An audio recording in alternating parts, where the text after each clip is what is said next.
surat Al-Baqarah ayat 21 sampai 22.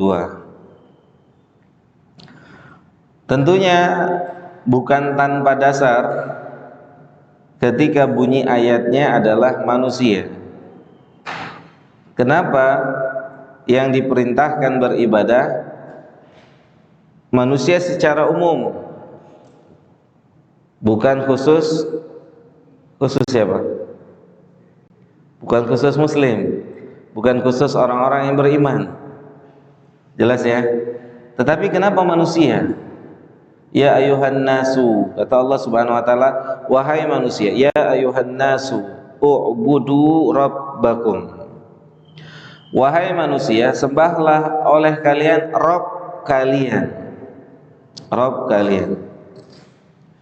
Alasannya apa? Alasannya karena yang diciptakan oleh Allah itu bukan cuma orang muslim. Ya. Tetapi siapa yang diciptakan oleh Allah? Semuanya, seluruh manusia tanpa terkecuali dia diciptakan oleh Allah, sehingga Allah punya hak. Bahasa ilustrasinya gini, antum punya anak 5, wahai anak-anak saya, tolong turutin perintah bapakmu ini. Walaupun 2 anaknya membangkang misalnya, 3-nya nurut, tapi bapaknya saat bilang turutin perintah ayah, bapaknya nggak bilang 3 anak, tapi berapa? 5. Jelas? Karena yang 2 juga bagian dari anaknya.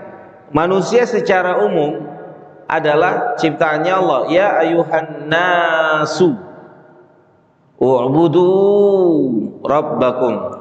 Sembahlah Allah Rabb kalian. Antum perhatikan, antum simak. Sembahlah Rabb kalian. Rabb di sini adalah rububiyah. Rabb. Yang mengakui rububiyah Allah itu siapa? Hanya muslim atau orang non muslim juga mengakui rububiyah Allah? Semua. Antum kita belum terbiasa belajar sama saya. Nanti belajar sama saya berdialog, Pak. Berdialog, ya. Biar dialog, ya, ilham ya. Jadi antum jawabannya apa, Pak? Ya. Ya ayuhan nasu u'budu rabbakum. Yang mengakui Allah sebagai Rabb. Kita tidak bicara atau Allah tidak berbicara ilah. Ilah itu ma'bud. Ma'bud itu yang disembah. Paham? Antum harus paham ini. Karena besok kita ditanya di alam kubur kita, lafadznya Rabb. Man Rabb. Kita bukan ditanya man ilahuka, tapi pertanyaannya adalah man rabbuka. Jelas? Pertanyaan dari malaikat Munkar Nakir besok apa? Man Rabb. Lafadznya Rabb. Tentunya ada maksudnya, tentunya ada maknanya. Tidak mungkin pemilihan Rabb oleh Allah Subhanahu wa taala tidak memiliki maksud dan tidak memiliki makna. Kata Allah, atau pertanyaan saya, siapa yang mengakui Allah sebagai Rabb-nya? Apakah hanya seorang muslim atau seluruh manusia? Gimana teman-teman? Semuanya. Semua manusia. Semuanya, walaupun dia kafir. Walaupun dia kafir. Yakin nggak antum? Yakin nggak? Yakin apa ragu-ragu? Taib. Kita mundur lagi nih ke belakang. Kita mundur lagi. Apa pengertian rububiyah? Coba gimana? Apa takrif atau pengertian daripada rububiyah? Gini, ana mau kita berilustrasi deh. Antum mau ranking 1 di kelas tapi nggak tahu caranya gimana, bisa nggak? Bisa nggak? Bisa atau tidak? Nggak mungkin. Kan untuk sampai angka ranking 1 atau 10 besar harus tahu caranya. Sahih? Antum mau selamat lewat jalan atau kemana saja kan harus tahu tempat-tempat yang berbahaya. Baik, sekarang kita mundur ke belakang. Apa ta'rif dari rububiyah? Pengertian daripada rububiyah itu apa? Hah? Gimana teman-teman? Mam, ham, Sefa atau yang lain? Yang lain boleh? Apa ta'rif atau pengertian daripada rububiyah? Penciptaan. Nakis, kalau penciptaan kurang. Kata Syekh Fauzan, kalau rububiyah itu hanya ditakrifkan atau didefinisikan sebagai penciptaan, berarti kita mengurangi haknya Allah. Kenapa? Karena Allah bukan hanya sebagai sang pencipta. Sahih? Coba misalkan antum memberikan edukasi pendidikan pada putra-putri antum atau kepada siapapun, apa yang dimaksud dengan rububiyah? Antum bilang rububiyah adalah Allah Maha Pencipta. Berarti kita telah mengurangi kemampuannya Allah, membatasi. Yaitu apa? Berarti Allah itu akan ada di benak antum. Kalau saya bilang rububiyah adalah pencipta, di benak atau di kepala-kepala antum akan tertampang itu Allah pencipta tok. Apakah ini tidak mengurangi haknya? Jelas? Paham? Kalau dibilang Allah pencipta, nakis, pencipta bagian dari rububiyahnya. Paham? Pencipta bagian dari rububiyahnya bukan? Sahih? Benar atau tidak nih? Sama-sama. Antum mungkin belum biasa, emang belum biasa. Ya, belum biasa. Anda mau belajar itu faham. Jangan sampai belajar itu datang ke majelis ilmu, pulang ke rumah nggak ada yang dimurojaah, nggak ada yang ilmu nyangkut, gitu. Jadi belajar itu faham, gitu.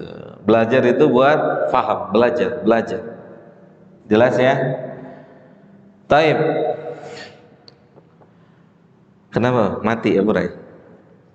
Sinyal. Rububiyah, kita balik ke rububiyah, ya. Di situ ada apa kata Syekh Fauzan? Ta'rif rububiyah, pengertian rububiyah. Nanti kajian ini rutin ya, Mam. Pindah mungkin harinya. Pekan kedua. Antum tanya sama Pak Jenderal. Biar serasi jalannya. Ya Gus, gitu. Ketemu pengertian rububiyah?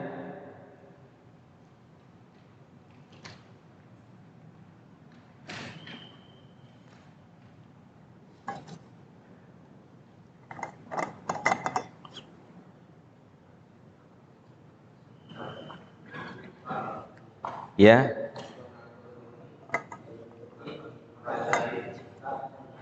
Iya, semua komprehensif, harus menyeluruh.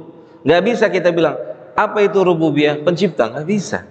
Dia yang ciptain, dia yang punya, dia yang jaga. Itu rububiyah menyeluruh tuh. Maha, semuanya harus disebut. Sekarang begini, namanya Kong siapa? Lupa saya. Kong Afif. Saat saya bilang Kong Afif misalnya dengar dari saya, Ustadz mengatakan rububiyah rububiyah adalah Allah Maha Pencipta. Maka yang akan ada di kepala Kong Afif satu sifat itu, penciptaan. Sahih? Tidak, di dalam yang mencakup dia yang memiliki, kemudian dia yang menjaga, kemudian dia yang mengatur. Nah, itu harus komprehensif seperti itu, jamaah. Jelas sampai di sini? Mafhum? Apa itu rububiyah? Dan itu harus paham. Dan kita sebagai seorang manusia harus paham. Rububiyah itu adalah, kemudian berikutnya rububiyah, pelaku di antara perbedaan rububiyah dengan uluhiyah pada pelaku atau zat pelaku. Rububiyah murni pelakunya adalah Allah. Paham? Kalau uluhiyah pelakunya siapa? Makhluk. Jelas? Itu. Misalnya nanti antum bingung-bingung muraja, rububiyah pelakunya adalah Allah. Berarti lihat jamaah. Berarti kalau ada satu perbuatan yang pelakunya Allah kemudian dinisbatkan kepada selain Allah, hukumnya syirik. Paham? Satu perbuatan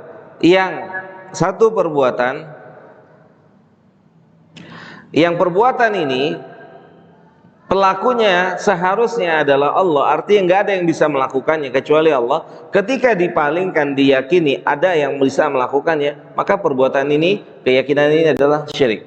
Contoh, menurunkan hujan atau menahan air hujan. Siapa yang bisa turunin? Allah. Siapa yang bisa tahan? Allah. Jelas? Ketika hujan diyakini oleh manusia ada yang bisa turunkan, ada yang bisa tahan, berarti dia terjatuh dalam kesyirikan. Syirik apa? Syirik apa? Syirik rububiyah. Mafhum? Dia jatuh dalam syirik rububiyah. Taib. Jelas sampai sini? Kalau ada orang berdoa kepada Allah dan juga kepada selain Allah, maka ini jenis syirik uluhiyah. Mafhum sampai di sini? Jelas? Mafhum? Nih. Aneh ini kalau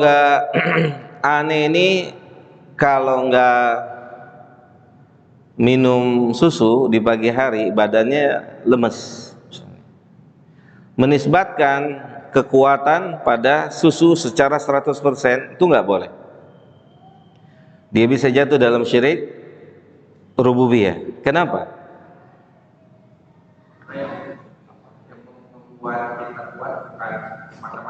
Bukan.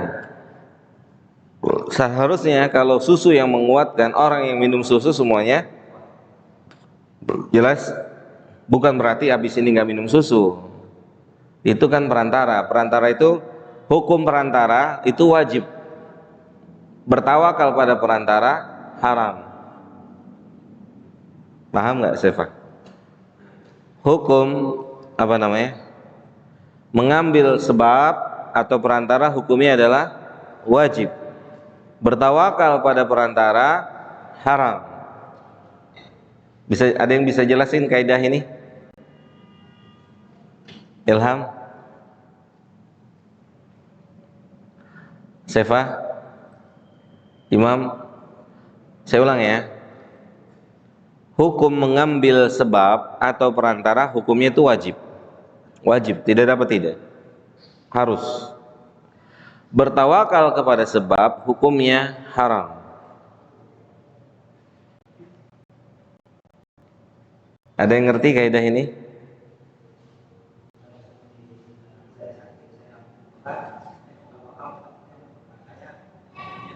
Syirik haram. Baik. Jadi yang menyembuhkan atau yang menjadi perantara, tetapkanlah dia hanya sebatas perantara. Adapun hakikatnya adalah Allah Jalla Jalaluhu Subhanahu wa ta'ala. Maaf, jelas? Perantara tetap sebagai perantara. Perantara tetap sebagai perantara. Adapun yang menentukan hasil itu tetap Allah. Perantara tetap perantara, yang menentukan hasil adalah Rabbul Izzah Jalla Jalaluhu. Bukan sebab. Bukan sebab. Sebab tidak bisa menentukan hasil. Kalau sebab menentukan hasil, seharusnya orang yang menikah gimana? Pasti punya anak. Tapi nyatanya tidak setiap orang yang menikah, bahkan mungkin istrinya lebih dari satu, mungkin gitu ya, 1, 2, 3, 4 gitu ya. Kalau Allah Jalla Jalalu tidak mentakdirkan dia punya anak, nggak punya anak. Sebagaimana beberapa saudara-saudara kita ada yang demikian. Menikah satu belum punya anak, tambah lagi satu belum punya anak, menikah ketiga belum punya anak, menikah keempat belum punya anak. Kalau memang hubungan suami istri itu menjadi faktor utama orang punya anak, seharusnya dia punya anak dari mulai istri ke satu. Mafhum? Tapi jangan salah pahami setelah itu udah kalau gitu kita nggak perlu nikah. Jelas? Salah. Mafhum ya? Jadi Allah Jalla Jalalu menggunakan tauhid rububiyah beralasan dengan kan antum udah aneh ciptain nih, kan bahasa kita gitu tuh. Antum nih udah aneh ciptain, tahu diri dong nyembah aneh. Nah gitu. Paham? Lihat kan Allah bilang u'budu wa ya ayuhan nas, u'budu. Itu tauhid. Tauhid apa? Rububiyah apa uluhiyah? U'budu. Hah? Uluhiyah. Karena pelakunya adalah manusia. Kata Allah, u'budu rabbakum. Kemudian Allah bilang alladzi khalaqakum. Nah, ini tauhid apa? Rububiyah. Allah bilang manusia, wahai wong gitu. Para manusia, ente sembah long, ane ini sembah, ane ini disembah. Kemudian Allah beralasan, kan ente semua, ente pade ini ane yang ciptain gitu. Allah bilang alladzi khalaqakum. Sama kurang lebihnya seorang ayah kata ketika memerintahkan putra-putrinya, "Nak, kan saya bapakmu. Kan saya ayahmu." Jelas? Mafhum? Itu maksudnya tauhid rububiyah ya mengharuskan adanya tauhid uluhiyah. Jelas sampai sini? Ada yang mau tanya?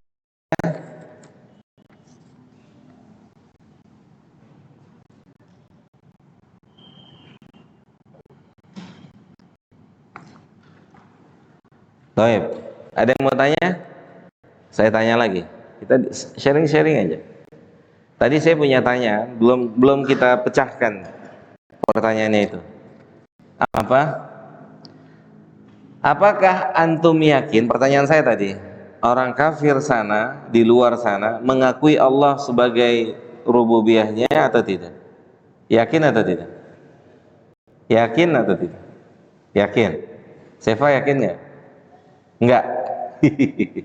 Terus yang lain gimana jemaah? Yakin nggak?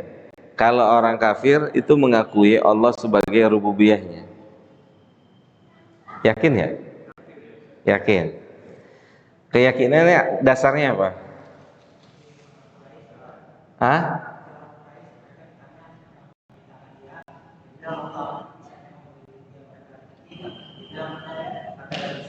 Taib. Yang lain? Yang lain gimana?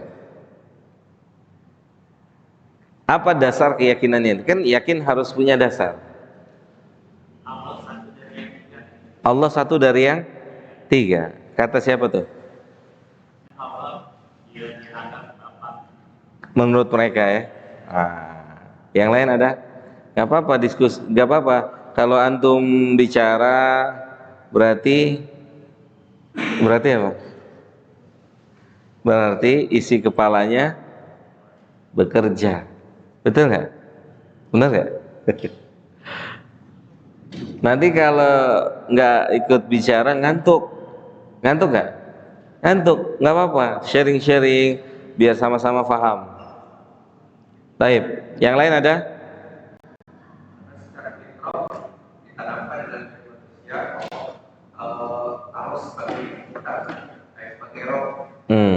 Baik, secara fitrah ya. Itu salah satu jawabannya, tepat. Kita lihat firman Allah Subhanahu wa taala.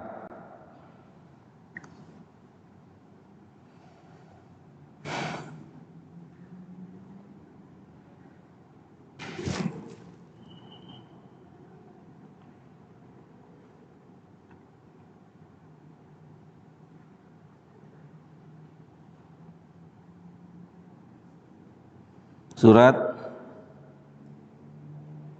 Al-A'raf ayat 172. Surat Al-A'raf ayat 172.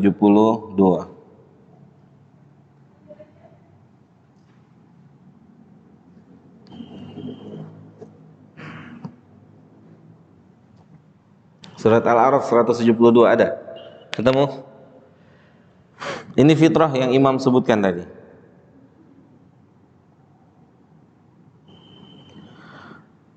Allah Subhanahu wa taala mengatakan, wa il akhadha rabbuka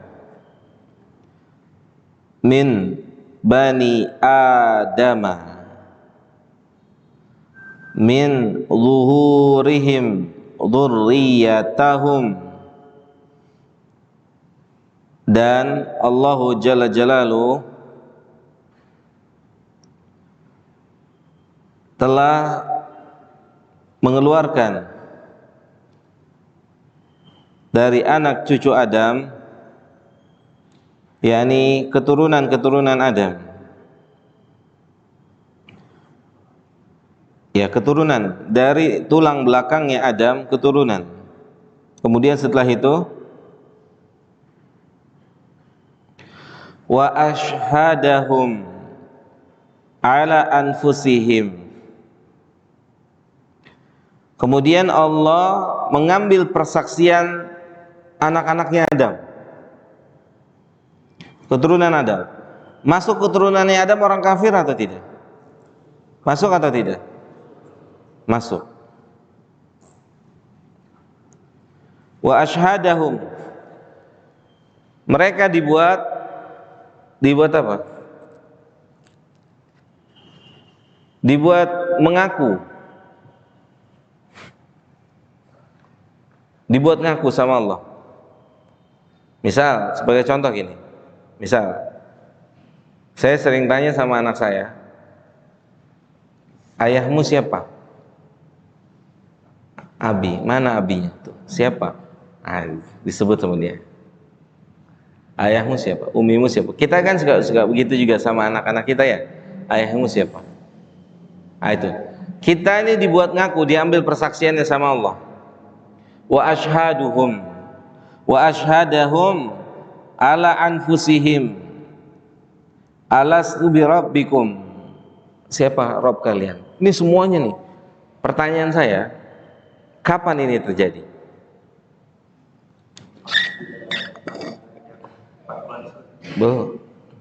Bukan. Kapan ini terjadi?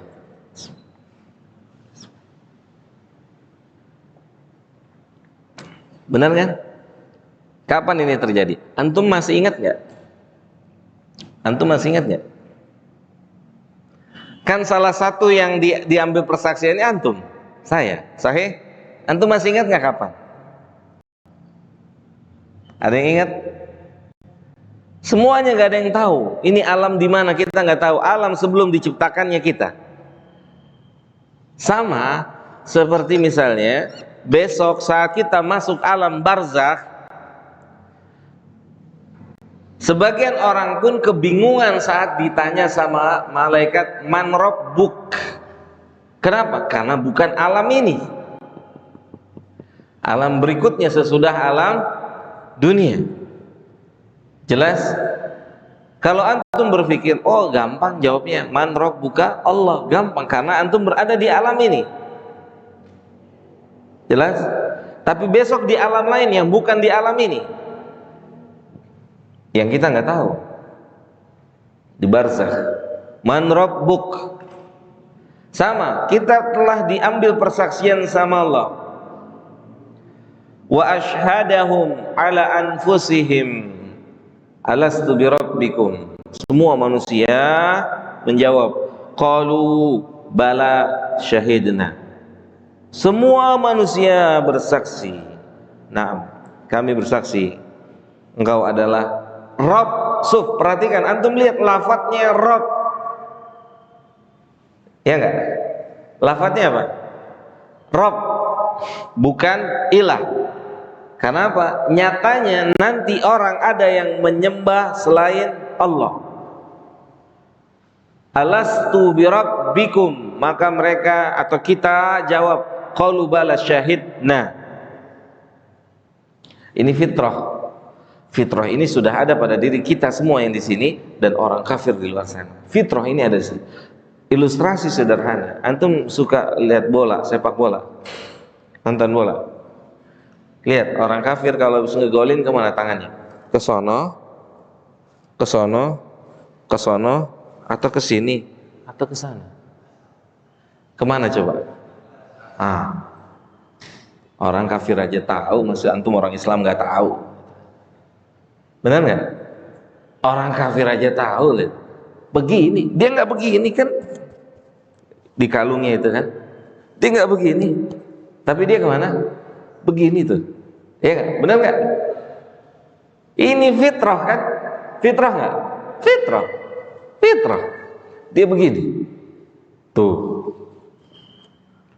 Fitrah nggak bisa dihilangin, nggak bisa. Fitrah ini mau antum berdoa, fitrah. Hati antum kemana tujuannya? Hati kemana? Kesana kan? Fitrah nggak mungkin bisa dirubah. Fitrah itu nggak bisa dirubah karena sudah dibakukan oleh Rabbul Izzah. Plak, gitu. Dan fitrah itu juga ada pada mereka.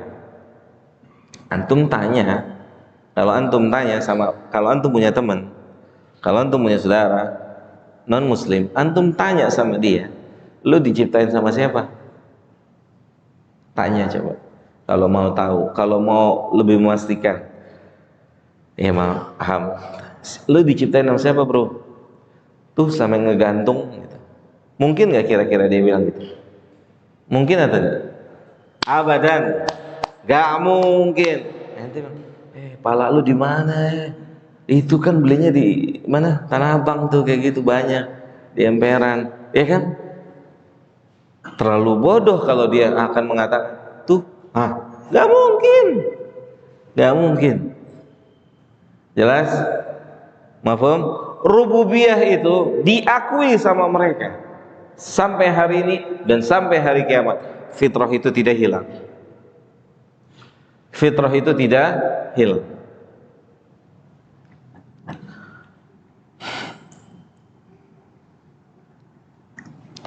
Ada yang mau tanya?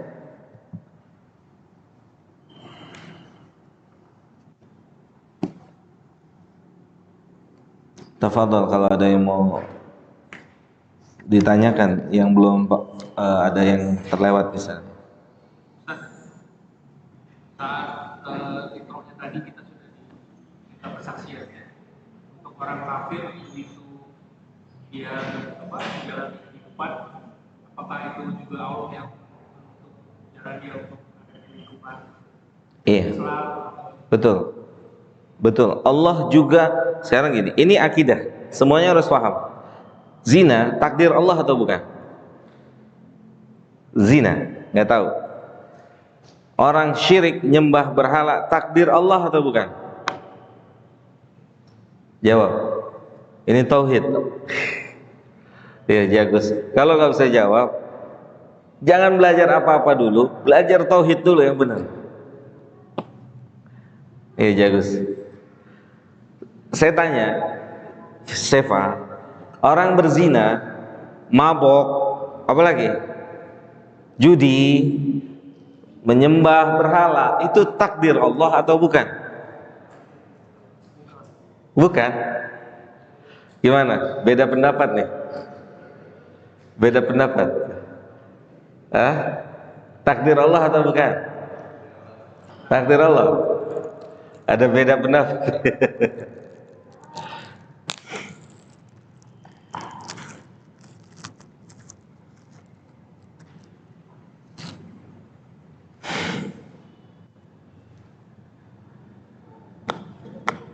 Baik. Saya tanya lagi sama jamaah semua. Adakah satu peristiwa di bumi ini yang Allah tidak tahu? Ada atau tidak? Satu peristiwa di bumi ini yang Allah nggak tahu, ada atau tidak? Sampai hari kiamat? Berarti masuk di dalamnya perbuatan yang tidak baik, bagian dari takdir Allah. Zina itu takdir Allah, berjudi itu takdir Allah, maksiat semuanya takdir Allah. Tapi tidak berhenti sampai di sini, harus difahami lebih lanjut. Apa fungsinya menempatkan zina itu takdir Allah? Apa fungsinya? Apa? Fungsinya apa? Buat akidah kita fungsinya apa? Fungsinya apa? Fungsinya buat akidah kita, menetapkan Allah itu tahu semuanya. Kalau antum bilang zina bukan takdir Allah, berarti Allah ada yang tidak tahu. Jelas? Paham? Ada satu, atau kalau misalkan kita tetapkan zina, syirik itu bukan takdir Allah, berarti kita menetapkan ada perkara yang tidak Allah ketahui. Jelas sampai sini? Taib. Baru di situ taksim pembagian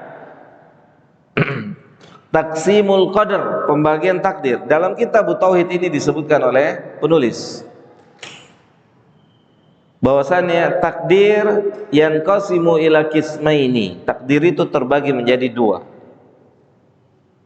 Takdir terbagi menjadi dua.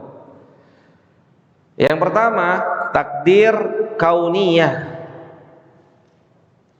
Yang pertama takdir kauniyah. Bismillah. Ngopi dulu ya. Sefa, mau ngopi antum?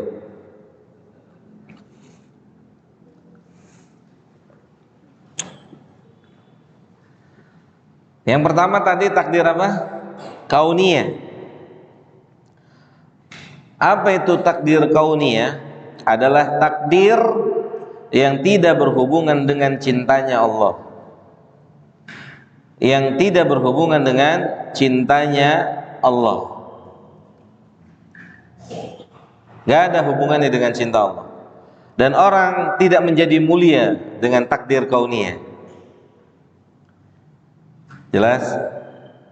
Karena dia tidak berkaitan dengan cintanya Allah. Seperti apa? Zina, itu takdir Allah, takdir kauniyah.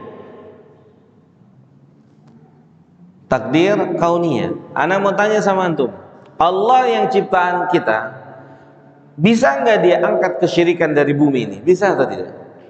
Bisa, gampang, sahal, mudah, sahal. Allah itu kalau mau ngapa-ngapain cuman bilang apa? Kun, selesai. Mau diangkat ini zina, gampang. Mau diangkat judi, gampang. Maksiat apapun, gampang. Kita mau dijadikan orang yang nyembah Allah semua, bisa nggak Allah buat itu? Bisa, sangat bisa. Rabbul Izzah, sangat bisa, dengan maha kemampuannya. Maka takdir kauniyah ini adalah tidak berhubungan dengan kecintaan Allah, seperti adanya zina, judi, syirik. Taib. Berarti kalau ada orang mengatakan saya berjudi, saya berzina, saya mencuri, saya begini, takdir Allah, sahih. Dari satu sisi takdir kauniyah, betul. Tapi antum pilih takdir yang Allah tidak suka. Antum pilih takdir yang Allah tidak suka. Dari mana kita tahu takdir ini Allah tidak suka? Dari mana? Dari mana teman-teman? Adanya hukuman kalau takdir ini dilakukan, menunjukkan Allah tetapkan takdir ini Allah nggak suka untuk dilakukan. Sebagai apa? Ikhtibar, ujian. Nih, contoh gampang. Antum keluar masjid, Ini ikhtibar, ini mungkin saja terjadi, sangat mungkin. Kita keluar masjid, begitu kita keluar masjid tanpa direncanakan, tanpa diskedulkan, keluar masjid ketemu perempuan pulang olahraga pakai apa namanya, tank top ya, iya, ya kan, normal berarti kan? Siapa yang normal? Laki-lakinya normal kan? Ketemu perempuan begitu gitu. Terus antum bilang, ini takdir Allah. Iya, betul. Tapi apakah Allah suka dengan takdir ini antum terus melihat? Tidak. Itu takdir Allah. Namanya takdir kauniyah. Yang Allah nggak suka takdir ini dilakukan. Ada satu takdir yang lain, takdir syar'iyah. Namanya takdir syar'iyah. Yang inilah yang Allah suka, takdir yang ini yang Allah suka untuk dilakukan oleh manusia. Antum datang pengajian, antum sholat 5 waktu, antum puasa di bulan Ramadan, antum zakat, antum baca Quran, takdir Allah atau bukan? Takdir Allah atau bukan? Takdir Allah. Semuanya takdir Allah. Pernah ada orang berdalil dengan takdir sama Umar saat mau dipotong tangannya. Kata orang ini gini, ya Umar, syaraktu liqadrillah. Ana ini nyolong, nyuri takdir Allah. Kenapa antum mau potong tangan saya? Umar kan khalifah. Khalifah itu orang cerdas. Khalifatul Rasyid, orang yang mendapat petunjuk bimbingan dari Rabbul Alamin. Makanya Nabi bilang apa? Alaikum bisunnati wa sunnati khulafa'ir rasyidin al-mahdiyyin. Wajib atas kalian berpegang teguh dengan sunnahku dan sunnahnya khulafa'ur rasyidin. Ya, karena mereka mendapat bimbingan. Kata Umar apa? Dan ana mau potong tangan antum juga bagian takdir Allah. Paham? Itu. Ana mau potong tangan antum juga bagian takdirnya Allah. Paham nggak antum itu? Jelas? Jadi manusia nggak bisa berdalil dengan takdir untuk kemaksiatannya. Siap? Sudah terjadi. Makanya kan saya pernah tanya di majelis, kalau ada orang mati naik pesawat, jatuh pesawat ya, masih ingat ya? Jatuh naik pesawat ya. Naik pesawat A, orang tuanya komentarin, kan padahal tuh dia sudah saya bilangin jangan naik yang A, naik yang B. Pertanyaannya, kalau dia naik yang B, mati juga atau tidak? Mati juga atau tidak? Tahu dari mana? Karena udah terjadi, dia naik A itu dia mati. Paham? Sama dengan gini, kalau ada orang korupsi 1 triliun,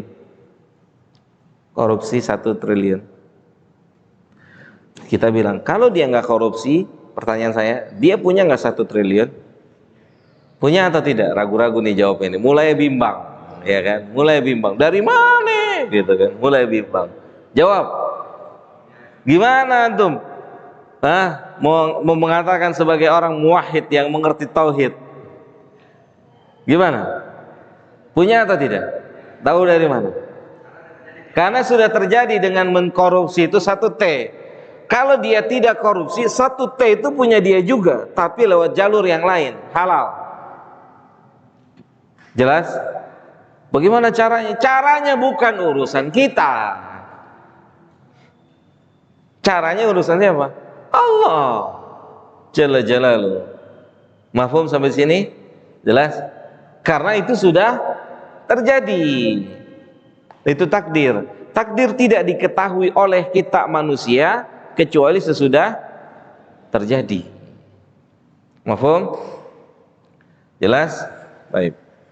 Ada lagi? Nih ya. Waktu tadi punya 1 triliun apakah Allah menciptakan dua takdir kaunian dan syariah, Iya. lalu diberikan ujian. Betul. Iya, ada zina, ada nikah. Ya enggak? Tapi Allah sudah tahu jawabannya. Sudah tahu loh. Nggak boleh antum bilang Allah nggak tahu. Hatta antum duduk di sini di sebelah situ, saya duduk sebelah sini dengan ini, antum dengan itu. Allah sudah tahu atau belum? Sudah tahu. Semua udah tahu. Fungsinya apa? Tadi sudah saya jelaskan. Apa fungsinya? Kita menetapkan Allah tahu seluruhnya apa? Fungsinya apa? Menetapkan keesaan, kesempurnaan pengetahuan Allah. Nggak boleh orang bilang, nanti di sini dipelajari, ada sebagian kaum muslimin yang meyakini Allah tuh tidak tahu kecuali sesudah terjadinya. Ini kufur. Jadi Allah nggak tahu sesuatu kecuali sesudah terjadi. Ini keyakinan kufur, batil. Batil. Bahkan Nabi bilang apa? Tempat kalian di surga, di neraka, Allah udah tahu, sudah ditulis nama-namanya, listnya udah ditulis, ya kan? Benar nggak? Sudah ditulis belum namanya? Antum pernah dengar hadis ini? Nabi pernah sampaikan kepada sahabat, kata Nabi SAW, yakni penduduk neraka sudah Allah sebutkan nama-namanya, penduduk surga sudah Allah sebutkan nama-namanya. Siapa aja? Apa respon sahabat? Kalau gitu ngapain kita beramal? Kalau memang sudah ditentukan. Itu yang maksudnya itu adalah Allah yang menentukan, Dia yang tahu. Tetapi kitanya tahu atau tidak? Tidak. Makanya Nabi bilang i'malu, beramal. Fakullukum muyassarun lima khuliqa lahu. Maka kalian akan dimudahkan untuk apa kalian diciptakan. Beramal. Jelas sampai sini? Beramal. Gitu. Mafhum ya? Ada lagi? Bismillah.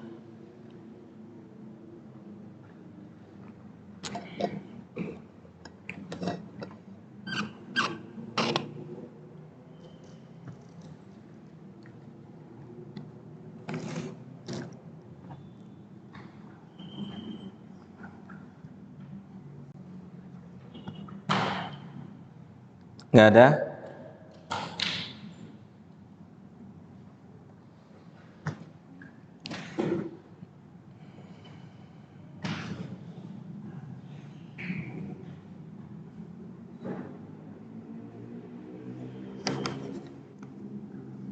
Kalau nggak ada kita lanjut. Silakan. Itu kalau nggak di perempuan itu ada mic ya? Nggak ada ya? Iya, kasih. Antum suaranya kenceng kan? Boleh, Ustaz.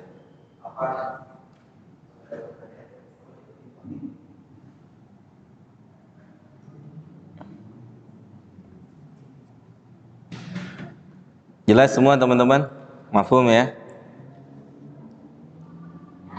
Ana mau tanya lagi sama antum, ilmu ini akan luntur nggak sama kita? Ilmu yang barusan antum dengar, kita dengar, akan hilang nggak? Hilang nggak? Bisa hilang nggak? Sangat bisa. Sangat bisa. Lihat. Alhamdulillahirabbil alamin, Ar-Rahmanir Rahim. Amin. Surat itu, surat apa? Berapa kali antum baca? Sehari 17 kali. Antum bisa baca sambil berdiri? Bisa. Antum bisa baca sambil duduk? Bisa. Antum bisa baca sambil naik motor? Bisa. Antum bisa baca sambil naik mobil? Bisa. Kenapa? Tikror, diulang-ulang. Maka jauh lebih harus diulang-ulang pelajaran tauhid. Makanya di kemudian hari kenapa jadi galau lagi? Kenapa jadi ragu-ragu lagi? Kenapa? Karena pelajaran ini tidak diulang-ulang. Jelas? Antum seakan-akan sudah ngerti tauhid. Tiba-tiba begitu belajar tauhid kok ngeblank. Atau menghadapi situasi dan kondisi nyata kok nggak bisa dilawak, kok nggak bisa diselesaikan. Kok malah jadi kayak orang awam. Kenapa? Karena tauhidnya tidak diulang-ulang. Makanya tadi surat Al-Fatihah itu diulang-ulang, maka dia nempel di lisan, di kepala, di hati kita. Jelas? Apa yang membuat orang ragu-ragu dalam hidup? Apa yang membuat orang takut dalam hidup? Apa yang membuat orang khawatir dalam hidup? Karena dia tidak mengulang-ulang tauhid. Levelnya Syekh bin Baz rahimahullah itu saat selesai kitab tauhid, ditanya sama muridnya, setelah ini kita akan bahas apa Syekh? Kata Syekh bin Baz, kitab tauhid. Itu levelnya Syekh bin Baz, kitab tauhid. Antum sering kan ngalamin hidup jadi ragu-ragu, takut, khawatir. Itu kenapa bisa seperti itu? Kapan antum nggak takut? Kapan antum nggak ragu? Kapan antum nggak khawatir? Kapan? Coba, kapan? Saat tauhidnya bagus, sahih. Saat tauhidnya bagus. Tapi saat tauhidnya rendah, lemah, maka lemah juga. Gitu.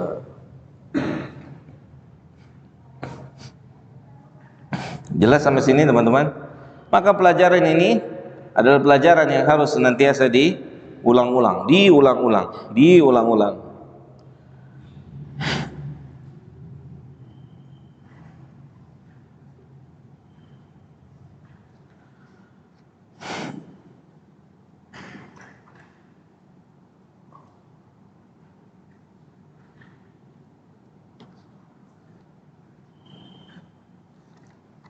Baik, ada yang mau soal? Gak ada?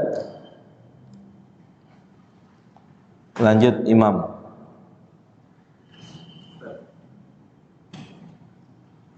Penulis berkata, semoga Allah menjaga beliau, tauhid uluhiyah inilah yang menjadi tujuan dari penciptaan manusia. Iya. Tauhid uluhiyah yang menjadi tujuan penciptaan manusia. Kenapa? Kenapa? Ada yang bisa jawab? Kenapa? Statement ini keluar dari Syekh Shalih Fauzan dan dari para masyayikh yang lain juga statementnya sama. Kenapa? Kenapa? Ilham. Mohon maaf saya baru tahunya dikit namanya, jadi nggak bisa sebut semua.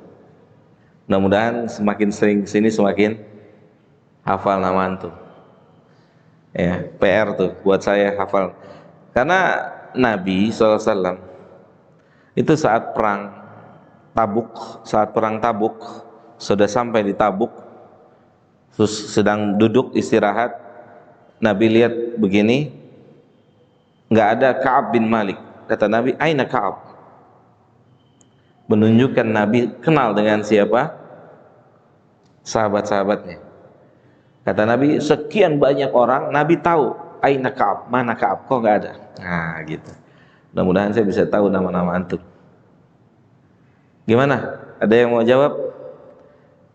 Kata Syekh Shalih Fauzan apa tadi? Tauhid uluhiyah ini dan tauhid uluhiyah inilah yang menjadi tujuan dari penciptaan manusia. Iya. Ada yang menjawab?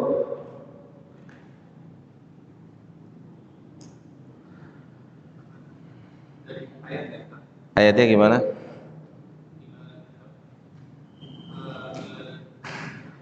Wa ma khalaqtu. Iya, itu diantaranya. Tapi yang berkaitan dengan ucapan Syekh Fauzan, karena tauhid uluhiyah, apa coba diulang mau? Tauhid uluhiyah inilah yang menjadi tujuan dari penciptaan manusia. Karena rububiyah sudah ada pada manusia, sudah ditetapkan dalam fitrah kita. Makanya bukan tugasnya para nabi untuk menyampaikan tauhid rububiyah. Jelas? Karena rububiyahnya sudah Allah yang memfitrahkan di dalam jiwa manusia. Walaqad ba'atsna fi kulli ummatin rasulan an i'budullaha wajtanibut taghut. Kata Allah Jalla Jalaluhu, dan Kami utus di setiap negeri seorang rasul yang diperintahkan agar manusia, agar berkata pada manusia, agar manusia menyembah siapa? Allah. Mereka tidak dibebani untuk memberitahu informasi tentang rububiyah, karena rububiyah sudah ditangani langsung oleh siapa? Allah. Jelas? Rububiyah. Makanya kan di sini wala in sa'altahum, kata Allahu jalla jalalu, seandainya kalian bertanya kepada Allah, seandainya kalian bertanya kepada Allah Subhanahu wa taala,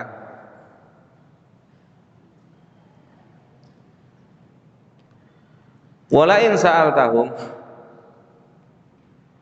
man khalaqakum, siapa yang menciptakan kalian, la yaquluna Allah, pasti mereka akan berkata Allah. Pertanyaan saya, apakah Nabi pernah bertanya kepada para orang musyrikin tentang rububiyah? Pernah atau tidak? Enggak pernah. Kenapa enggak pernah? Karena sudah diyakini rububiyah itu diyakini oleh orang-orang kafir. Jadi kita pun nggak perlu tanya kepada orang-orang kafir, karena kita sudah yakin, mereka pun yakin Allah sebagai rububiyahnya, walaupun disebut dengan nama-nama yang lain, namanya lain. Adapun orang musyrikin dulu, kalau ditanya jawabnya Allah, Allah. Hari ini namanya diganti, paham? Namanya diganti oleh mereka. Tapi musyrikin dulu, siapa yang ciptakan antum? Siapa yang kasih rezeki antum? Siapa yang menghidupkan antum? Siapa yang mematikan antum? Mereka sebut dengan nama Tuhan yang kita sembah, Allah. Padahal mereka menyembah apa? Padahal mereka menyembah apa? Lata, Uzza, Manat. Tidak disebut satupun nama ini. Berarti kemusyrikan orang hari ini lebih parah dari orang dulu. Orang dulu tidak mengganti nama Allah dengan nama-nama yang lain. Jelas? Orang musyrikin yang hidup di zaman dulu, kalau ditanya pada mereka, siapa yang ciptakan mereka, dengan gamblang mereka mengatakan Allah. Padahal mereka sembah Lata, mereka sembah Uzza, Manat, dan berhala-berhala yang lain. Tapi orang musyrik hari ini, mereka sebut nama Tuhan-Tuhan mereka, dengan mereka ganti nama Allah dengan nama Tuhan mereka, diplesetin atau yang seperti itu. Paham maksud saya? Jelas? Baik. Jelas Imam Al-Qari yang baca? Tauhid uluhiyah inilah yang menjadi tujuan dari penciptaan manusia. Jelas teman-teman sampai di sini? Hah? Ada yang kurang jelas? Tauhid uluhiyah adalah tujuan dari penciptaan manusia. Mafhum semuanya, mafhum semuanya, jelas? Jelas ya? Nah, mudah-mudahan semakin sering ketemu antum semakin biasa. Karena cara saya mengajar seperti ini, diskusi. Antum nggak paham tanya. Jadi kita nggak cepat-cepat lewat. Karena target belajar, kalau saya secara pribadi bukan selesai, tapi faham. Ya, target belajar itu adalah faham. Nggak ada yang tanya? Imam? Malah masih Bingung? Tauhid uluhiyah ini penyembahan kita makhluk kepada Allah. Sedangkan di sini disebutkan tujuan penciptaan manusia, tauhid uluhiyah ini adalah sebagai menjadi tujuan penciptaan manusia. Betul. Sedangkan kan Allah itu maha sempurna, Ustaz. Dengan kita tidak menyembah pun, kita tidak melakukan apapun, tidak akan mengurangi kadarnya Allah. Betul. Agak sedikit tadi itu tauhid uluhiyah ini Tujuan. Betul. sebagai penciptaannya manusia. Masih agak sedikit bingung. Kalau bingung pegangan. Ya. Jadi gini, Mam.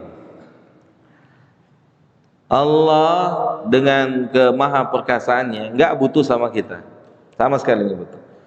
Sekarang Allah disembah jadi tinggi derajatnya. Hah? Semua makhluk yang ada di bumi ini nyembah dia jadi tinggi derajatnya? Tidak, dia sudah tinggi. Sahih? Baik. Berikutnya, semua makhluk yang ada di bumi ini tidak ada yang nyembah Allah, Allah turun derajatnya? Tidak. Jelas? Artinya bukan untuk kepentingan dia ibadah itu dikerjakan. Paham nggak? Allah nggak sama sekali ambil untung di dalam ibadah yang kita kerjakan, sama sekali tidak. Tetapi keuntungan ibadah jika dilakukan oleh manusia atau oleh makhluk, baliknya kepada siapa? Pada yang melakukan. Begitu juga kebalikan, asal-asalan dalam ibadah pun baliknya kemana? Kepada kita juga. Jelas? Gitu. Jadi memang tujuan penciptaan manusia adalah di tauhid uluhiyah. Sebagaimana tadi surat Al-Baqarah Allah mengatakan, ya ayuhan nasu u'budu rabbakum. Wahai manusia, sembahlah Rabb kalian. Jelas? Ada yang lagi? Yang lain? Dari Ahwat kalau mau tanya boleh mic-nya dinyalahin.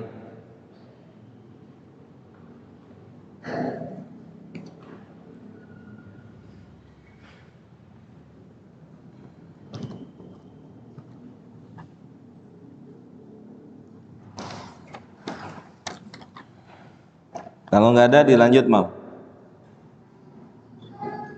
Allah Subhanahu wa taala berfirman, A'udzu billahi minasyaitonir rajim. Wa ma khalaqtul jinna wal insa illa liya'budun.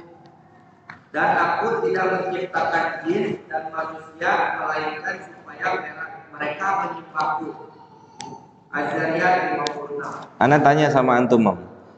Kita ilustrasi. Antum punya usaha. Amin. Antum buka lowongan pekerja. Nuno ngelamar. Ya, no, ya. Kemudian Seva melamar jadi karyawan antum. Antum ngambil keuntungan dari Nuno dan Seva atau tidak? Iya, antum sebagai pimpinan, kepala usaha, antum mengambil keuntungan dari Nuno dan Seva atau tidak? Iya, jawabnya ragu-ragu ya.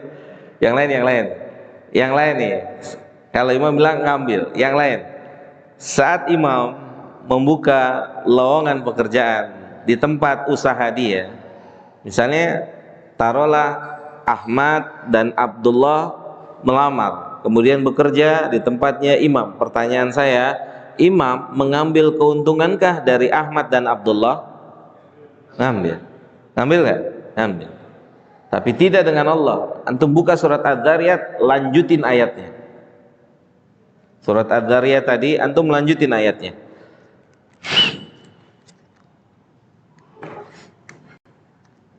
Jadi kalau Ustadz itu dopingnya ini aja. Surat Az-Zariyat. Bismillah.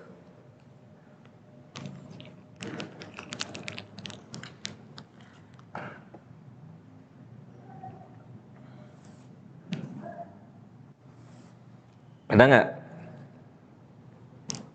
Ayat ke-56.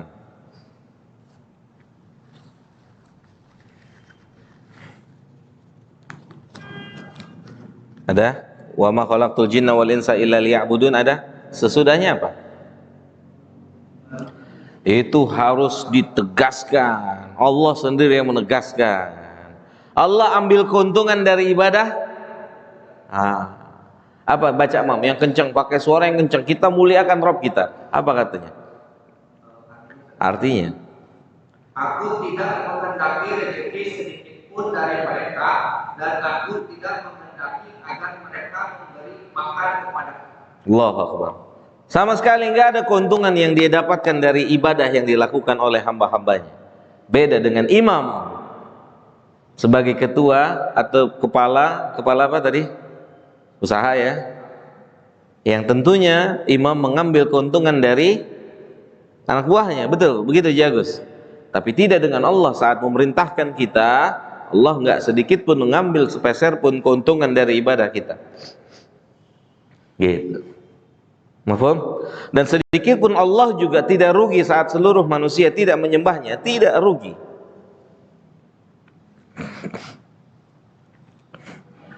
Tidak rugi sama sekali Rabbul Izzah. Jelas Imam?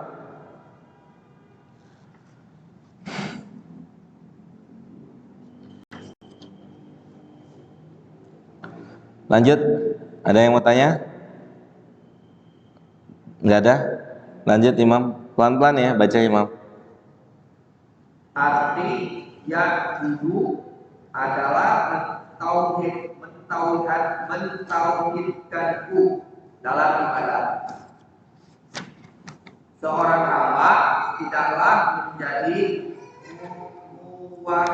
Muwahhid hanya dengan mengakui tauhid rububiyah semata. Iya. Tetapi ia harus mengakui tauhid uluhiyah serta mengamalkannya. Pertanyaannya kenapa seperti itu? Statement itu kenapa? Jawabannya apa? Diulang lagi bacanya. Seseorang hamba, arti dari ya'budun adalah mentauhidkanku dalam ibadah. Seorang hamba tidaklah menjadi muwahhid hanya dengan mengakui tauhid uluhiyah semata, tetapi ia harus mengakui tauhid uluhiyah serta mengamalkannya. Iya, benar nggak? Paham nggak? Apa yang dipahami Imam? Jadi tidak semata-mata istilahnya mengakui uluhiyah Allah, tapi kita harus mengerjakan apa yang diperintahkan dan menjauhi apa yang dilarang. Iya. Yang lain ada? Yang punya buku? Gimana? Karena tauhid rububiyah sudah ada pada diri manusia, ya enggak? Sehingga dia tidak jadi muwahhid dengan sesuatu yang sudah ditanamkan oleh Allah, memang udah ada pada dirinya. Paham? Makanya orang musyrik itu tidak dikatakan muslim walaupun dia bilang Rabb-nya adalah Allah. Paham Kong Arif ya? Benar, paham Kong Arif? Orang musyrik kan ngakuin siapa yang ciptakan antum, dia bilang apa? Allah. Tapi apakah mereka langsung dikatakan muslim? Jelas? Kapan seseorang dikatakan muslim? Saat dia sudah berpindah ke tauhid uluhiyah. Mafhum sampai sini? Makanya Syekh Fauzan bilang apa tadi? Coba ulang. Seseorang hamba tidaklah menjadi muwahhid hanya dengan mengakui tauhid rububiyah semata. Baik, saya potong ya. Lihat, ini sudah ngakuin tauhid rububiyah, dia tidak jadi muslim. Seorang muslim sudah mengakui tauhid rububiyah, kemudian menjalankan uluhiyah, tetapi setengah-setengah. Ada nggak yang diperangi dalam Islam? Ada atau tidak? Ada. Wow. Abu Bakar dulu di masa kekhalifahannya, dia memerangi orang-orang yang tidak mau bayar zakat. Padahal mereka sholat, padahal mereka puasa, padahal mereka haji, padahal mereka umroh, tapi mereka tidak mau bayar zakat. Mereka memisahkan rukun apa? Zakat rukun Islam apa rukun iman? Rukun Islam apa rukun iman? Jawab. Kalau nggak tahu, push up semuanya. Rukun Islam itu ada 5, 6 apa 7? Lihat, zakat, mereka tidak bayar zakat. Abu Bakar angkat senjata, perangi mereka. Umar, selevel Umar aja sampai bingung, kenapa mereka yang sholat kita perangi? Kenapa mereka yang puasa, yang haji, yang umroh, baca Quran diperangi? Karena mereka mengeluarkan zakat dari tempatnya.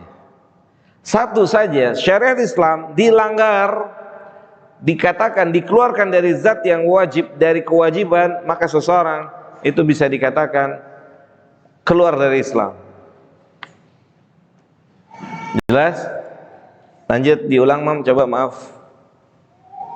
Seorang hamba tidaklah menjadi wajib hanya dengan mengakui tauhid rububiyah semata. Iya. Tetapi ia harus mengakui tauhid rububiyah serta mengamalkannya. Taib. Tidak sebatas mengakui, tapi harus mengamalkan. Taib. Mengetahui rububiyah, hatta mengetahui uluhiyah pun tidak bermanfaat saat uluhiyah tidak dikerjakan. Mengetahui uluhiyah itu tidak punya manfaat ketika uluhiyahnya pun tidak dikerjakan. Mungkin akan manfaat kalau di atas kertas ditanya nih, ujian sekolah berapa jumlah rakaat salat subuh, salat asar, apa bacaan-bacaannya, bisa. Selembar kertas bisa. Tapi kalau nggak sholat, nggak manfaat. Selembar kertas itu tidak bisa nolongnya di hadapan Allah. Ya Allah, saya nggak sholat tapi nilai saya 100 semua gitu. Bisa ditolong nggak dengan itu? Nggak bisa. Gitu. Jelas? Lanjut. Kalau ada yang mau tanya, angkat tangan aja ya. Silakan, Mam. Kalau tidak, maka sesungguhnya orang musyrik mengakui tauhid rububiyah, tetapi hal ini tidak membuat mereka masuk dalam Islam. Jelas. Jelas sampai sini? Lanjut. Bahkan Rasulullah Sallallahu alaihi wasallam memerangi mereka. Nah, diperangi sama Nabi. Padahal mereka mengakui Allah sebagai Tuhannya atau Robnya. Tuhannya atau Robnya? Hah? Rob. Tuhan itu apa? Ma'bud, yang disembah. Tuhan. Antum harus paham, pertanyaannya besok dikubur, Rob bukan ilah. Ya. Kenapa orang kafir tidak bisa ngucapin nama Tuhan mereka? Jawab. Nabi kasih kabar dalam sebuah hadis, nanti saat di alam barzah, saat kita ditanya, didudukan oleh malaikat Munkar Nakir, ditanya man rabbuka, satu jenis golongan manusia tidak bisa jawab, dia akan berkata ha. Di antara yang berkata ini adalah orang-orang kafir. Saat ditanya man rabbuka, dia ditanya juga man rabbuka, maka mereka jawabnya apa? Ha. Pertanyaan saya, kenapa mereka tidak sebut nama Tuhan mereka? Abu Rai jawab, yang sering harus, kalau udah lupa berarti memang sudah sering kita tinggalkan pelajaran ini. Karena rububiyah itu haknya Allah. Hampir benar. Ayo lanjut, Kong. Itu udah Mumtaz. Tuh, masih ingat tuh kan Kapolaga menghasilkan sesuatu berarti. Karena rububiyah haknya Allah. Karena si kafir aja semasa belum hidupnya sudah mengakui Allah sebagai Robnya. Kemudian semasa hidupnya dia pun mengakui Allah sebagai Robnya. Kemudian sesudah matinya tidak ada satupun makhluk yang menyebutkan nama Tuhan mereka sebagai Rob. Gak ada. Antum harus bedakan Rob sama ilah. Makanya kan orang kafir ketika ditanya man rabbuk, siapa yang menciptakan antum, siapa yang kasih rezeki antum, siapa yang menghidupkan antum, siapa yang mematikan antum, mereka tidak sebut Lata, mereka tidak sebut Uzza, mereka tidak sebut Manat, tapi mereka sebut Allah.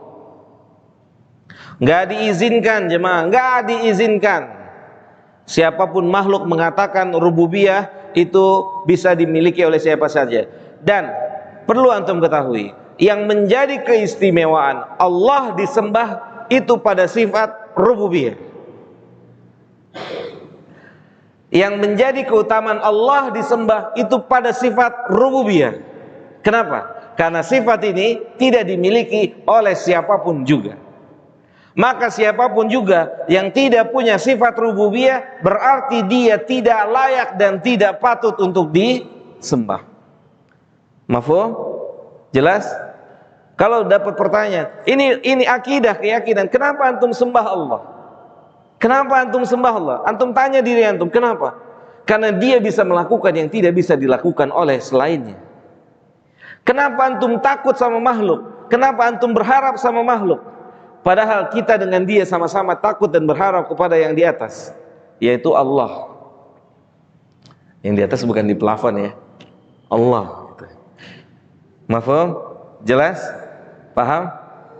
Begitu. Lihat, hatta di dalam kuburnya saja orang kafir nggak bilang A, B, C, D, E, F, G dan seterusnya. Enggak. Tapi mereka jawabnya gimana? Hah, hah, hah. Nggak dikasih izin. Mulut siapapun nggak dikasih izin. Ada yang pernah mengatakan anna rabbukumul a'la. Siapa? Hah? Siapa yang pernah ngomong gitu? Hah? Fir'aun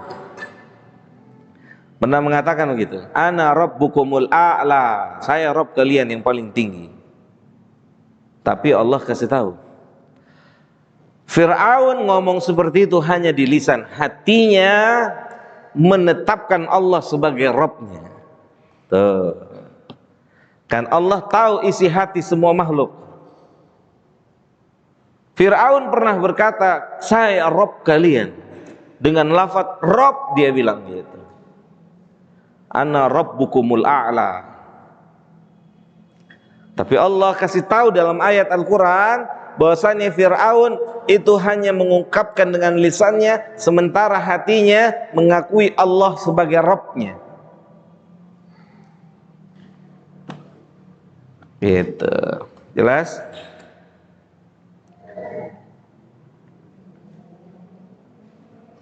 Makanya Salim bin Abdullah bin Umar dengan Hisham sang khalifah. Lihat, Hisham mencari rakyatnya yang miskin untuk diberikan bantuan. Di antaranya adalah Salim. Salim itu cucunya Umar, ahlu fikih, alim. Dicari dan ketemulah di masjid. Ketemu di masjid. Maka Hisham berkata, apa yang saya bisa bantu sebagai seorang pimpinan pejabat terhadap rakyatnya? Apa kata Salim? Min amrid dunya atau min amril akhirah. Urusan dunia apa urusan akhirat? Kata Hisham, tentu urusan akhirat. Ya, maaf, tentu urusan dunia, min amrid dunya. Kalau urusan akhirat antum lebih faham. Apa kata Salim? Saya malu bicara dunia di rumahnya Allah. Saya malu bicara tentang dunia di rumahnya Allah. Maka Hisham keluar dan bertemu kembali antara Hisham dengan Salim di luar. Ditanya lagi, apa yang saya bisa bantu? Maka Salim berkata, urusan dunia apa urusan akhirat? Hisham mengatakan, tentu urusan dunia, bukan urusan akhirat. Urusan akhirat antum abid, antum alim dan seterusnya. Apa kata Salim?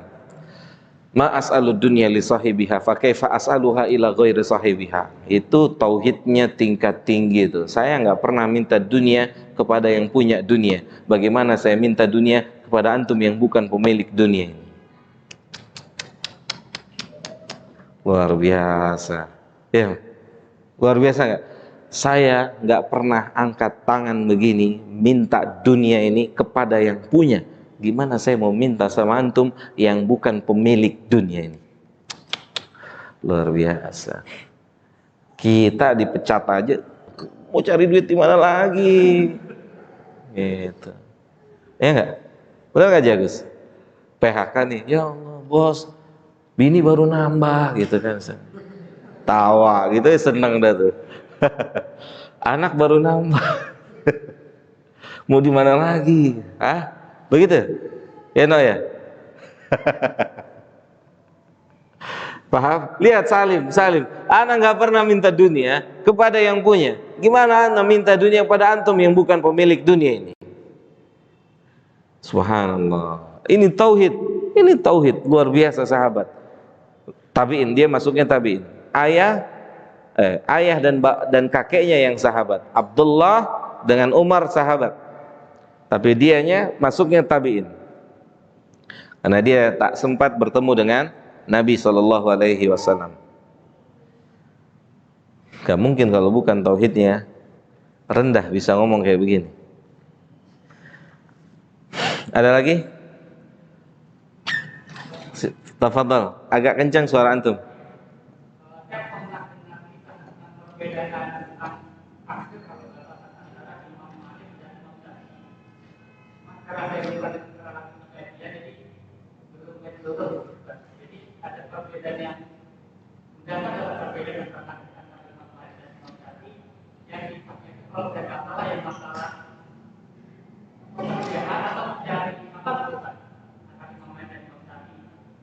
Perbedaan Imam Syafi'i dan Imam Malik. Tafsir. Hah? Oh, dalam urusan takdir. Baik. Memang dalam urusan takdir, letak orang dikatakan sebagai ahlu sunnah atau tidak ahlu sunnah itu di urusan takdir. Di urusan takdir. Makanya kitab tauhid itu bab tentang asma wa sifat itu ditulis sendiri oleh ulama, terpisah, karena di situ butuh perincian. Maka disitulah akan dikatakan adanya Mu'tazilah, akan dikatakan adanya Sururi, akan dikatakan ini dan itu pada pada bab asma wa sifat. Iya, memang jelas tentunya di antara para ulama sedikit banyak mereka berselisih. Tapi perselisihan mereka bukan perselisihan masalah akidah, bukan permasalahan keyakinan. Karena dalam masalah keyakinan itu adalah perkara yang hampir disepakati oleh para ulama. Tapi kalau dalam permasalahan apa namanya? Dalam permasalahan ibadah, kaifiyatul ibadah, tentunya ulama khilaf. Mafhum?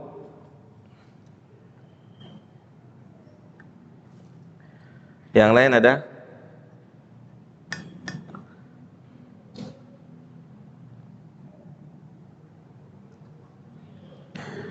Imam, lanjut.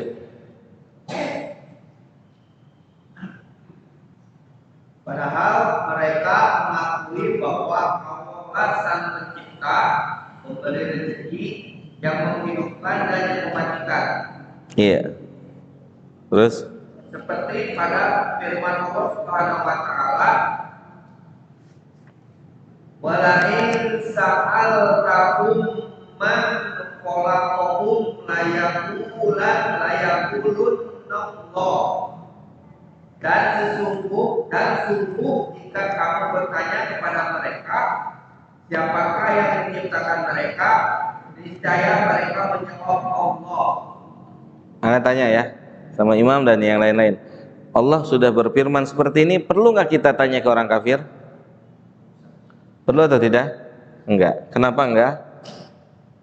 Kalau sudah Karena sudah pasti jawabannya ini. Gitu. Makanya Nabi tidak pernah bertanya tentang rububiyah. Kenapa? Karena Allah sudah berbicara. Gitu. Maka lihat Abu Bakar saat Nabi Isra dan Mi'raj, saat orang-orang nggak ada yang percaya, Abu Bakar bilang, kalau seandainya yang bilang Muhammad apapun yang dia sampaikan, maka saya percaya. Gitu. Ingat kan kisahnya Khuzaimah yang pernah saya sampaikan? Mungkin sebagian antum sudah dengar, sebagiannya belum. Ada namanya sahabat Khuzaimah, menjadi saksi buat Nabi Shallallahu Alaihi Wasallam saat ada orang musyrik tagih hutang, bayar. Kata Nabi, saya sudah bayar. Kata orang musyrik ini mana buktinya? Mana buktinya? Mana saksinya? Maka Khuzaimah ada di situ dan Khuzaimah bersaksi, saya jadi saksi kalau Nabi sudah bayar. Oke, berarti orang musyrik ini tidak bisa menagih karena sudah ada saksinya. Maka setelah itu ditanya sama Nabi kepada Khuzaimah, antum memang tahu kalau saya udah bayar? Enggak. Enggak. Tapi saya tahu antum enggak mungkin bohong. Luar biasa. Di sahabat tuh. Tapi saya tahu antum enggak mungkin bohong. Makanya saat itu Khuzaimah dikatakan syahadatul ummah. Orang yang persaksian seorang diri untuk umat ini cukup. Untuk suatu kasus ada masalah, persaksiannya Khuzaimah cukup. Jelas ya?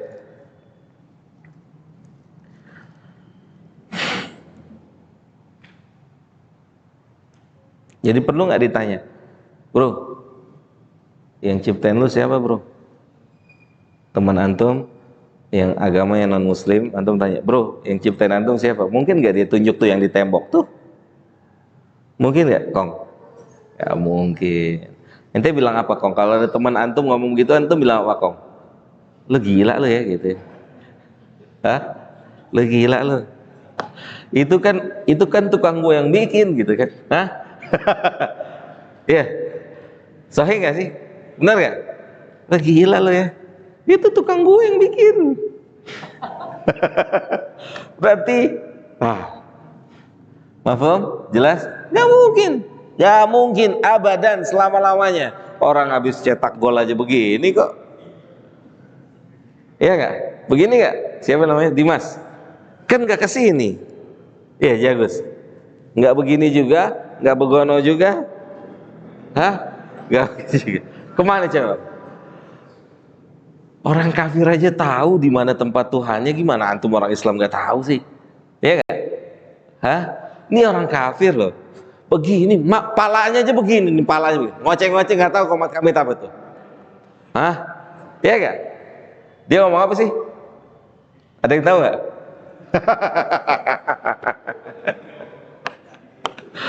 Iya kan?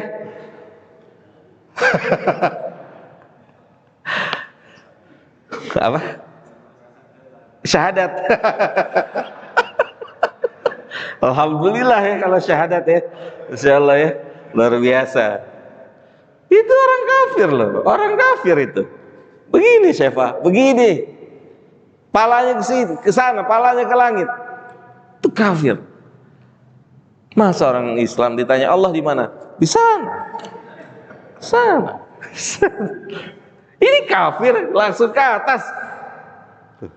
Subhanallah.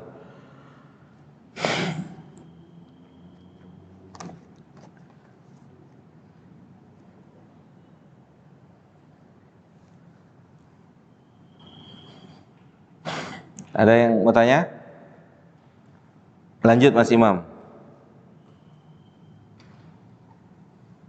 Firman Allah Subhanahu wa taala selanjutnya, walain sa'altakum man khalaqas samawati wal arda wa yaqulunna khalaqahunna azizul alim. Dan sungguh jika kamu tanyakan kepada mereka siapakah yang menciptakan langit dan bumi, Niscaya mereka akan menjawab, semuanya diciptakan oleh Yang Maha Perkasa lagi Maha Mengetahui. Al-Zukhruf ayat 9. Baik. Ini berbicara apa? Rububiyah. Orang kafir kalau ditanya pada mereka siapa yang menciptakan langit dan bumi, pasti jawabannya mereka akan berkata Al-Aziz, Al-Alim, yaitu Allah Jalla Jalaluhu.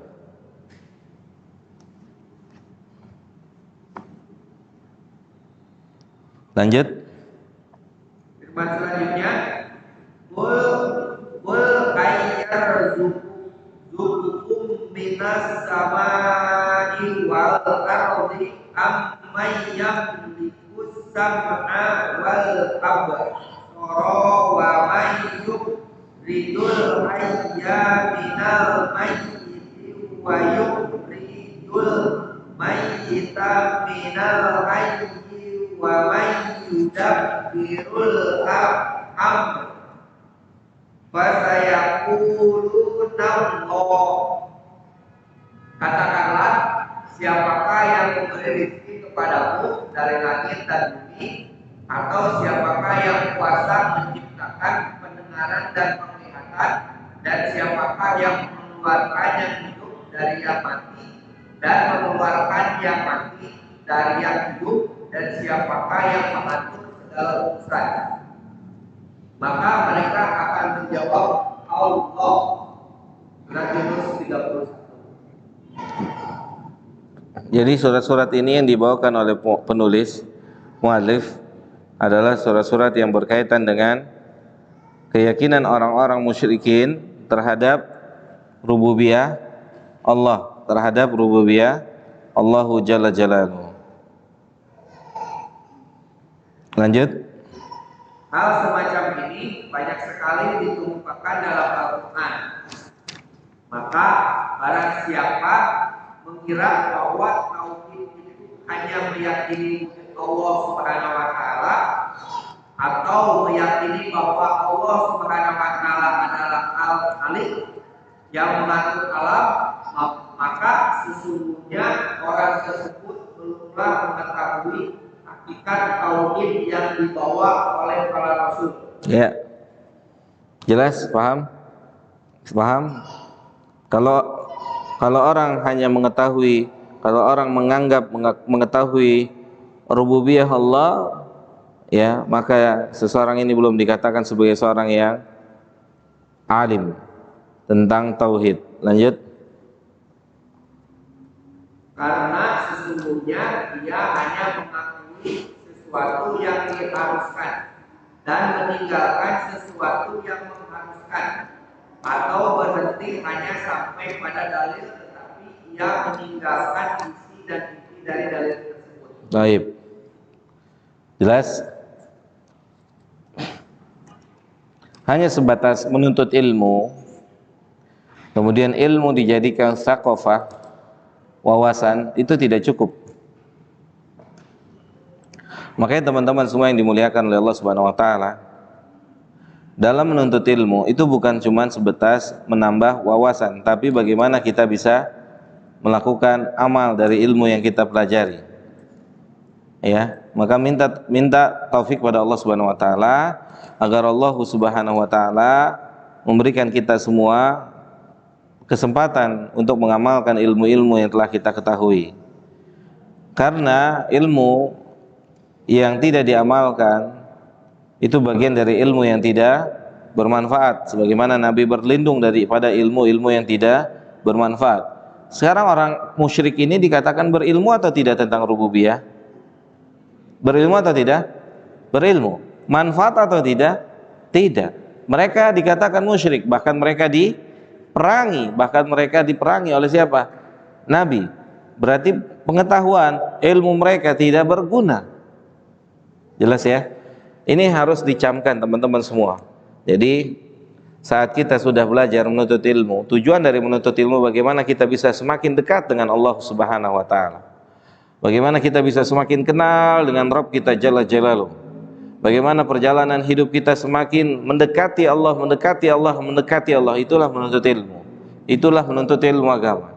Antum harus kenal dengan Rabb antum. Ya, tentunya dengan belajar ilmu agama. Tidak bisa dengan prasangka dan praduga. Ya, antum harus belajar bagaimana bisa dekat dengan Allah, tahu maunya Allah, tahu apa yang tidak dimau oleh Allahu Jalla Jalaluhu. Dan juga ketika orang dikatakan istilah ulama alim, istilah alim itu istilah untuk orang yang berilmu dan mengamalkan ilmunya. Kalau ada pertanyaan, Ustadz, kenapa ada seorang ustadz, kenapa ada seorang dai yang berkata begini dan begini, yang perkataannya menyeleneh misalkan, maka kita katakan, atau orang itu bertanya dengan pertanyaan, kok ada seorang ahlul ilmu seperti itu? Kita bilang, dia bukan ahlul ilmu. Karena ahlul ilmu adalah ta'rif atau definisi ahlul ilmu adalah orang yang mengamalkan ilmunya. Jadi kita tetap tidak dikatakan sebagai ahlul ilmu sampai kita telah mengamalkan ilmu kita. Jelas? Karena orang dikatakan alim, istilah disebutkan oleh para ulama, al-alimu man amila lima alima. Seorang alim adalah orang yang mengamalkan apa yang telah dia ketahui. Gitu. Ya. Yang lebih sulit daripada menuntut ilmu adalah mengamalkan ilmu. Mengamalkan ilmu lebih sulit daripada mencari ilmunya. Sulit, sangat sulit. Kalau bukan dengan pertolongan Allah, sangat sulit. Kalau bukan dengan pertolongan Allah, sangat sulit. Apalagi hari Minggu kajian, ya, sulit. Kalau bukan dengan pertolongan Allah, sulit. Sulit, sulit. Gitu.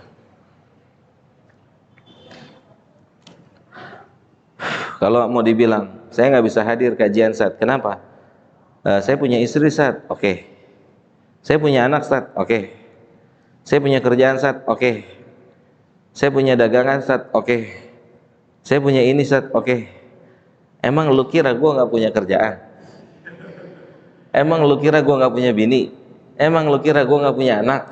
Nah, bukan itu, tapi bisa jadi Allahnya nggak suka kita melakukan kebaikan.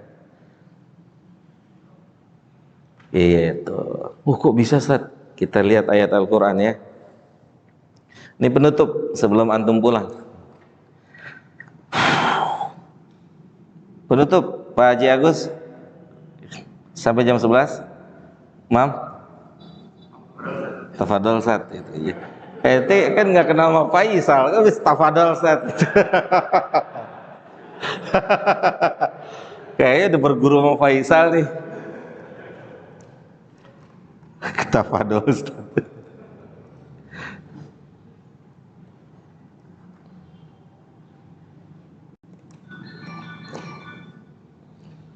Surat At-Taubah ayat 46.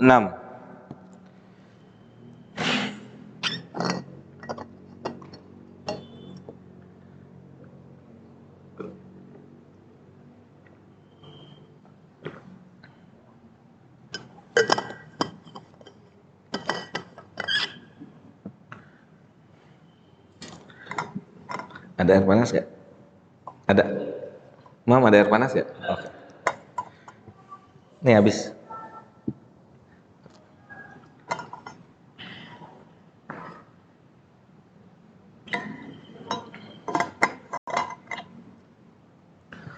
Surat apa? At-Taubah. Ayat berapa? 46.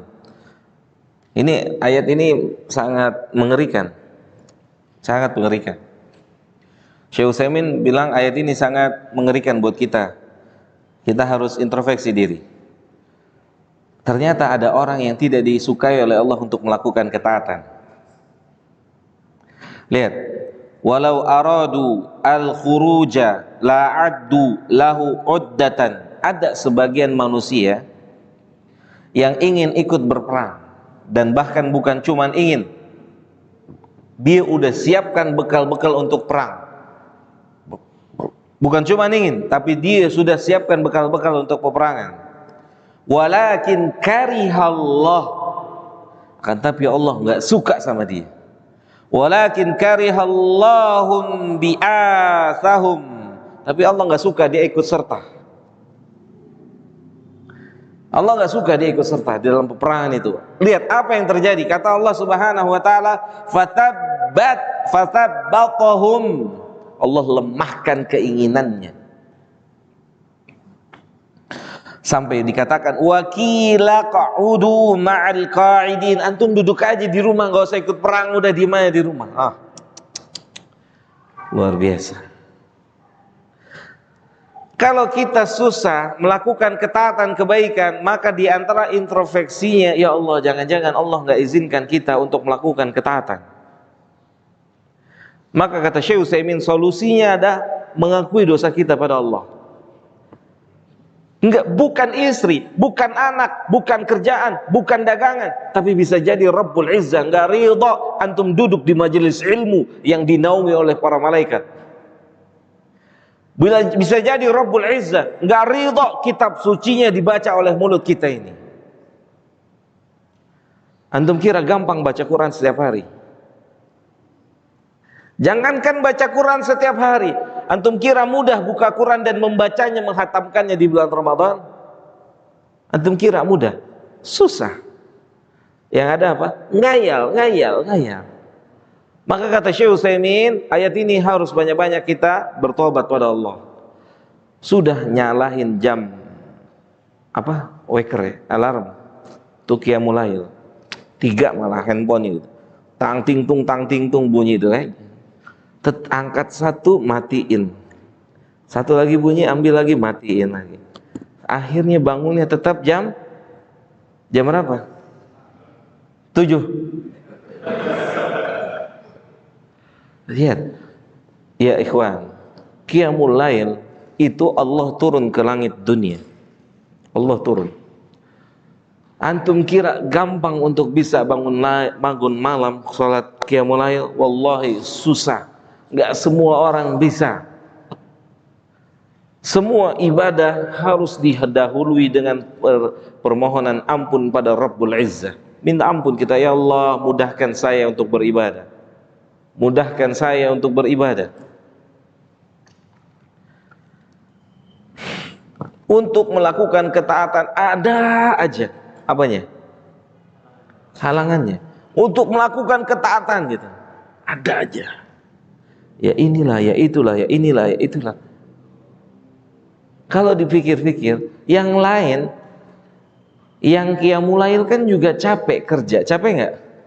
Capek juga nggak mereka? Mereka kerja juga nggak? Mereka dagang juga nggak? Mereka usaha juga? Usaha. Kok bisa? Kok saya nggak bisa?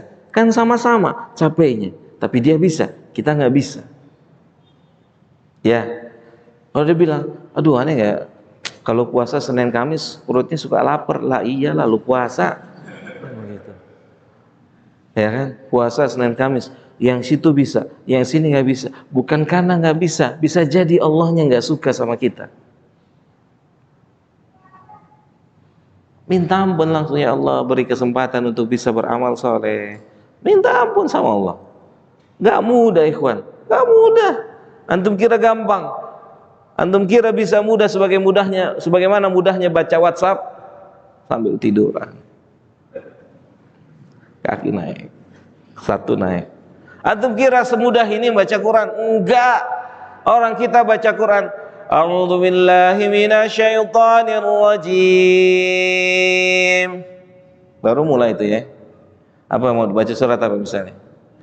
Qaf wal Qur'anil Majid.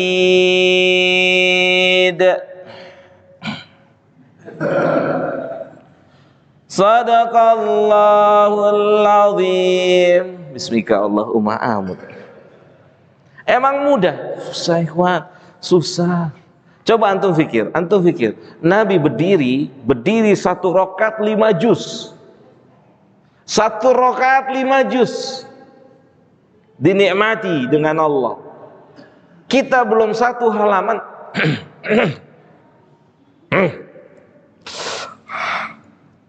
Besok aja deh. Sahih? Gak mudah ikhwan, gak mudah. Namanya dalam ilmu Islam tasfiyah wa tarbiyah. Itu diri kita ini harus dibersihkan dulu. Minta ampun pada Rabbul Izzah. Minta ampun. Dosa dan maksiat kita lah yang menjadi sebab kita nggak bisa melakukan ketaatan. Dosa dan maksiat kita yang menjadi sebab utama Allah tak izinkan kita melakukan ketaatan. Sebagaimana Allah sebutkan dalam surat Al-Mutaffifin. Kalla bal wana ala qulubihim ma kanu yaksibun. Sekali-kali tidak, kata Allah. Yang menjadi penghalang di hatinya itu hidayah masuk karena dosa dan maksiatnya. Iya, Allah yang menghalanginya, Allah yang membuat dia nggak bisa beramal, tapi dia yang menyebabkan Allah membuat dia nggak beramal. Jelas? Paham? Kalau ada orang beranggapan, kan saya tidak sholat, saya tidak puasa, saya tidak zakat, betul, ini takdir Allah, tapi antum yang buat Allah mentakdirkan kayak begini. Mafhum? Tapi antum yang memilih takdir ini. Saya tanya sama antum, teman-teman semua, kita mulai akan menghafalkan surat An-Nas mulai hari ini. An-Nas, Al-Falaq, Al-Ikhlas. Kita hafalin 3 surat. Ana tanya, awalnya susah apa gampang? Susah atau gampang? Oke, kita mulai dari surat pertama di juz Amma, surat An-Naba. Amma yatasaalun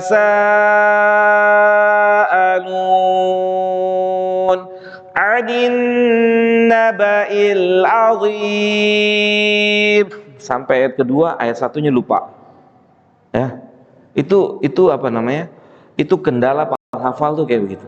Baru masuk ayat 1 hafal lancar, pindah ayat kedua, ayat satunya yang satu apa ya? Kendala itu akan dihadapi oleh setiap orang yang mulai belajar. Maka solusinya, kata para ulama, di antara Syekh Utsaimin adalah angkat tangan minta ampun pada Allah, sehingga Allah ampuni dan Allah berikan kemudahan untuk melakukan ketaatan pada Allah Jalla Jalaluhu. Besok hari Senin, kalau nggak ada uzur, misalnya nggak ada uzur, ada waktu, ada kesempatan untuk kita bisa berpuasa. Betul Pak? Betul atau tidak? Betul. Kita lihat aja diri kita, puasa nggak besok? Nggak usah bilang-bilang, introspeksi diri. Ya Allah, kok nggak bisa puasa Senin? Kenapa nih? Kok nggak bisa puasa Kamis? Kenapa nih?